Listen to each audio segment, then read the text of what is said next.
मैंने अपनी दादी के पुराने घर में वो शीशा देखा जिसमें मेरी आंखें हमेशा खाली दिखती थीं।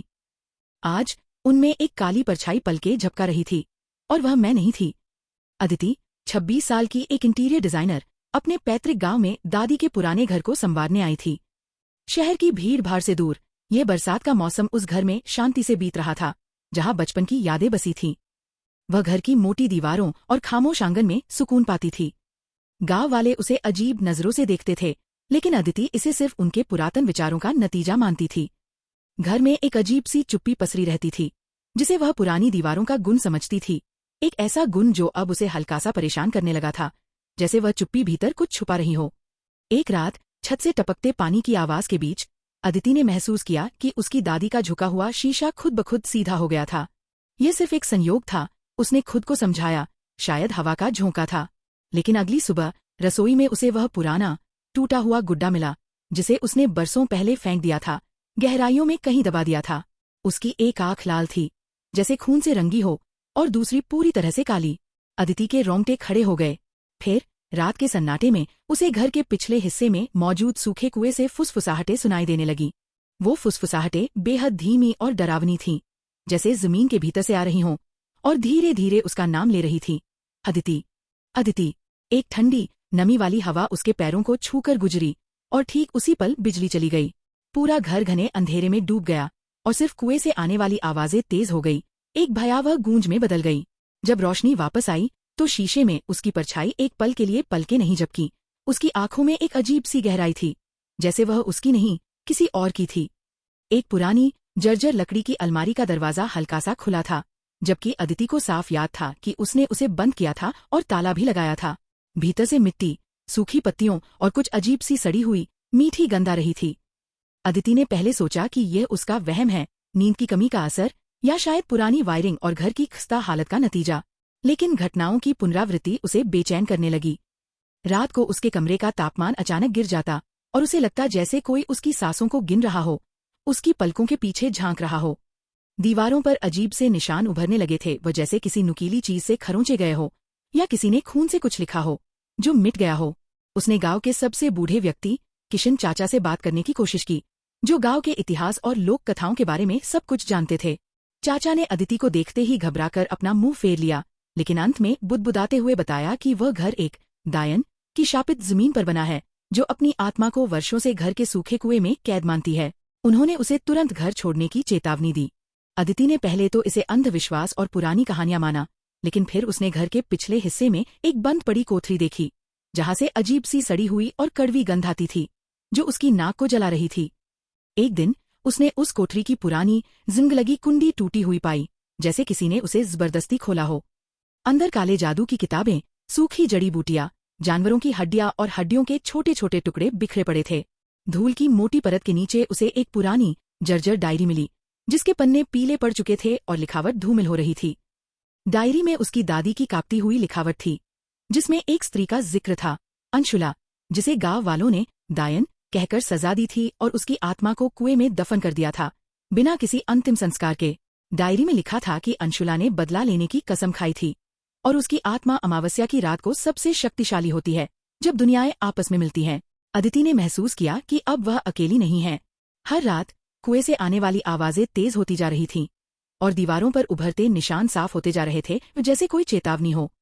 ऐसा लगता था जैसे कोई उसे देख रहा है, हर पल, हर सांस में, उसके हर कदम का पीछा कर रहा हो। वह अब सो नहीं पा रही थी और उसकी भूख प्यास भी मिट गई थी।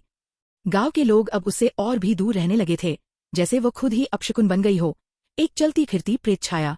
उसकी मानसिक स्थिति बिगड़ती जा रही थी और घर की हर आवाज, हर परछाई उसे अंशुला के होने का एहसास कराती थी। एक तूफानी रात, जब बिजली कड़क रही थी और भारी बारिश हो रही थी, कुएं से चीखने की आवाजें इतनी तेज हो गईं कि अदिति का दिल जोर से धड़कने लगा, जैसे वह उसके सीने से बाहर आ जाएगा। उसने डायरी में पढ़ा था कि अमावस्या की रात दायन सबसे शक्तिशाली होती है। आज वही रात थी। आधी रात को घर के भीतर हर शीशा, चाहे वह टूटा हुआ हो या साबुत, अचानक चरमराकर बिखर गया। उसकी तेज आवाज से अदिति के कान सुन्न हो गए और उसके चेहरे पर कांच के छोटे छोटे टुकड़े बिखरे। तभी कुएं से एक काली धुएं सी आकृति बाहर निकली और जमीन पर रेंगते हुए उसके कमरे की ओर बढ़ने लगी। हवा में सड़ी हुई मांस और लोबान की तेज असहनीय गंध फैल गई, जिससे अदिति का दम घुटने लगा। उसे उल्टी जैसा महसूस हुआ और उसके पेट में ऐंठन होने लगी। अदिति ने कांपते हाथों से अपनी दादी की डायरी उठाई, जिसमें एक मंत्र लिखा था, अंशुला, तेरे बंधन टूटे, सत्य प्रकाशित हो।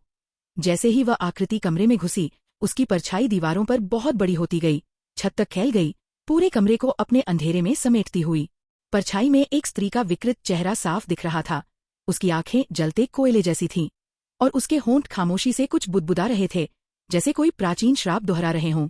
उसने एक कर्कश, गड़गड़ाती आवाज में चिल्लाकर कहा, तूने मेरी शांति भंग की है, तूने मेरी कब्र खोदी है, तूने मुझे फिर से जगाया है, अब तू भी यहाँ कैद रहेगी, मेरे दर्द की गवाह बनेगी और मेरी तरह तड़पेगी, तेरी आत्मा भी यहाँ सड़ जाएगी।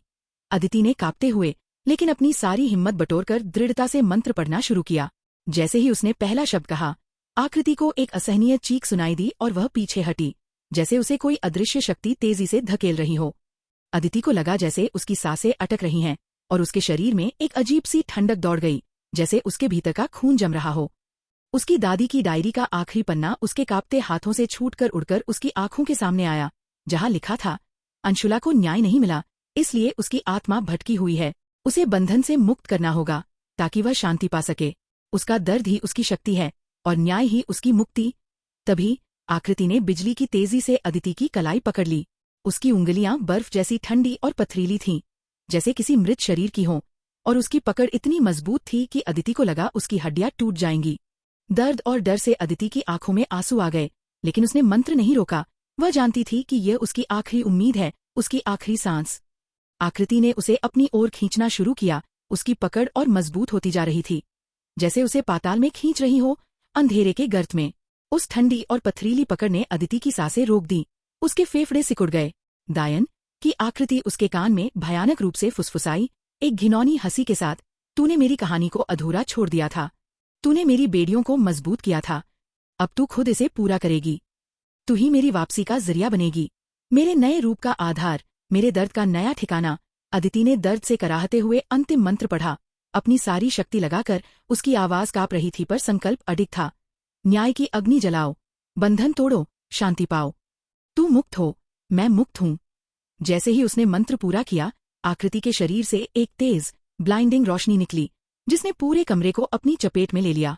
ये रोशनी इतनी चमकदार थी कि अदिति को अपनी आंखें बंद करनी पड़ी। उसकी आंखों में चमक और दर्द का एक तीव्र एहसास हुआ, जैसे उसकी रूह तक हिल गई हो, जैसे उसके भीतर कुछ खींच रहा हो, कुछ हिस्सा बाहर निकल रहा हो। जब उसने धीरे धीरे अपनी आंखें खोली तो आकृति गायब हो चुकी थी। उसके शरीर में दर्द था, हर मांसपेशी में खिंचाव था, लेकिन वह डर अब नहीं था, बल्कि एक अजीब सी शांति थी, एक सूनापन। शीशे के टूटे हुए टुकड़ों पर एक पल के लिए एक हल्की सी धुंधली परछाई दिखी, जो शांति और मुक्ति का भाव लिए हुए थी, और फिर वह भी विलीन हो गई, जैसे कभी थी ही नहीं, बस एक स्मृति थी। घर में पसरी हुई वो अजीब सड़ी हुई गंध भी पूरी तरह से चली गई थी, और एक ताजी मिट्टी और बारिश के बाद की खुशबू ने उसकी जगह ले ली, जैसे घर ने लंबी सांस ली हो। कुएं से भी अब कोई आवाज नहीं आ रही थी, सिर्फ बारिश के पानी के टपकने की शांत, नियमित आवाज सुनाई दे रही थी। अदिति ने गहरी राहत की सांस ली, जैसे वह बरसों से सांस नहीं ले पा रही थी, और उसके सीने पर से एक बहुत बड़ा बोझ हट गया हो। अगले दिन सुबह सूरज की पहली किरणें घर के धूल भरे कमरों में फैली, और वह घर अब डरावना नहीं लग रहा था, बल्कि शांत और खाली सा था, जैसे किसी पुराने घाव के भरने के बाद होता है, एक खालीपन के साथ। अदिति ने घर को बेचने का फैसला किया। उसने इस रहस्य को अपने साथ ले जाने का मन बनाया, पर गांव छोड़ने से पहले उसने कुएं पर एक छोटा सा दिया जलाया और एक पुरानी, फीकी पड़ चुकी तस्वीर रखी, एक युवा स्त्री की तस्वीर, जिसकी आंखें दुख और पीड़ा से भरी थीं, पर अब उनमें एक हल्की सी शांति भी दिख रही थी। यह अंशुला की थी।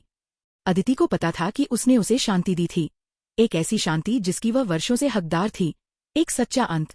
उसने गांव वालों को अंशुला की सच्ची कहानी बताने की कोशिश की, उन्हें समझाने की कोशिश की कि वे डरना बंद करें, लेकिन वे अब भी अपने डर और अंधविश्वास में जी रहे थे, और कोई उसकी बात सुनने को तैयार नहीं था, मानो उसे ही एक दायान मान लिया हो।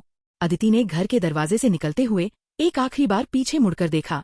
उसे एक क्षण के लिए लगा कि उसकी परछाई दीवार पर उसके पीछे कुछ देर तक रुकी रही, जैसे वह घर अभी भी उसे पूरी तरह से जाने देना नहीं चाहता हो, या शायद अंशुला का एक अंश अब भी वहां हो, उसकी रिहाई के लिए कृतज्ञ, या कुछ और।